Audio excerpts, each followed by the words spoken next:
Hey guys, it's Vara, and today I wanted to talk about really big news in regards to modding and video game keys in Japan. It's all illegal now, apparently.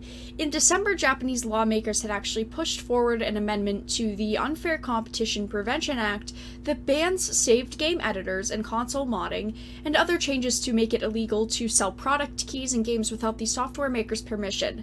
So I did want to note really quickly that there was some translation problems with this, so I did do my best to compile all of the information for you guys, so I'm sorry if maybe a little bit is wrong translation-wise, but I did do my best.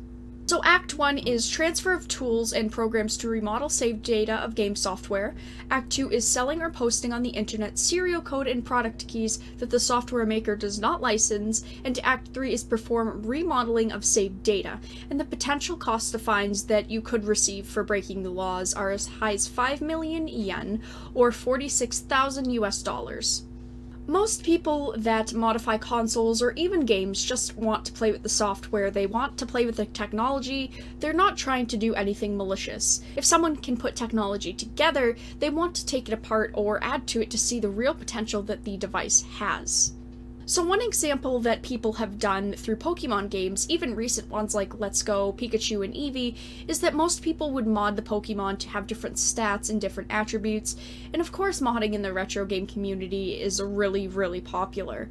I mean, modding will always be around as long as technology is around. Just because it's illegal also doesn't mean it's impossible to do. I'm not saying that you should do it, but it's not like it's impossible to do, and if you don't say anything, just like most people will get away with it, just like they have for years. They're not coming to your door and handing out fines to everyone. I know most of my audience is United States based or Canada based, so of course this might not affect you in any which way or form, but it is good to take note of changes that are coming to the gaming industry, even if it's in different regions and it's not our regions. But one of the problems here is that the law is very generic, which does have some problems with it. Obviously, like in the United States, laws try to target devices that allow playing of pirated games, which is what is illegal here. Of course, pirating is illegal. I don't think that I have to particularly say that, but I will anyway. Even look at the Nintendo Switch. Ever since about the summer, we've seen so many videos and people talking about jailbreaking and installing mods onto the Nintendo Switches.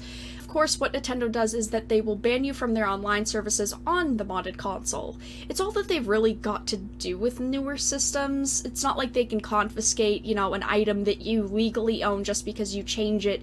You own it, and all they can do is really remove access to their online services on the said device. Even a few days ago, a man in the United Kingdom was actually arrested over Nintendo Switch modding because he pirated games. Nintendo, along with many other companies, fight piracy and illegal downloads and pirating and all of that day in and day out, and for many companies, smaller and larger companies even, it can really hurt their bottom line. I mean, even look at something like the Soulja Boy situation. I'm not going to get into that because I have done a small little video on it, but at this point it's obvious that Nintendo is involved in the situation now due to all of the consoles being taken off his website, and he won't comment on the situation either, so it's pretty obvious that Nintendo has taken a note to his situation at this point. So changes to the law and making modded consoles illegal is really to try to fight online sellers, or from what I can tell, it really seems like they're targeting people that not only sell game keys, but also people that are modding consoles then selling them online, which has gotten larger in the retro game scene.